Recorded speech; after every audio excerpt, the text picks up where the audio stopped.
এ জলদি আ। শ্বশুর বাজার কি কাশতেছেন?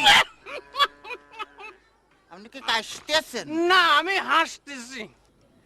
শ্বশুর বাজার, আমরা যে গাঙের ধার দিয়ে হাঁটে যাচ্ছি, এই গাং কাটিছিল কিটা? এ গাং তোর বাপ কাটিছিল। এত বড় গাং আমার বাবা কাটিছিল? হ্যাঁ, তোর বাপ কাটিছিল।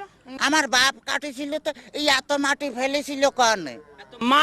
এত মাটি আমি খাইছিলাম শালার ইতরে জামাই কোথাকার। তাতে কিস কিস করেছিল না? দেখ, যদি আর একটা কথা কইছিস তো তোর মুখ আমি সুতো দিয়ে সেলাই করে দেবো কিন্তু বলে দিলাম। হ্যাঁ, তাহলে আমি শ্বশুর বাড়ি যাই গোস্ত চাবা খাবো না কেমাই?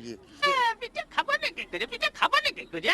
এত পাঁচ জামা জ্বালাতে জ্বালাতে আসতেছে, তাতে আমার সহ্য হচ্ছে না। কিছু আগাই মানে বাবা পিঠে বানাইছে তো, ভারী মজা। শ্বশুর বাজার কি বিয়ে করেছেন? দেখ তো কথার ঢং। বিয়ে না করলে তোর দা আসলো কোনটি? হ্যাঁ, খাবার না কি করে, এত বছর জ্বালাতে জ্বালাতে আইছি তো সহ্য হচ্ছে না।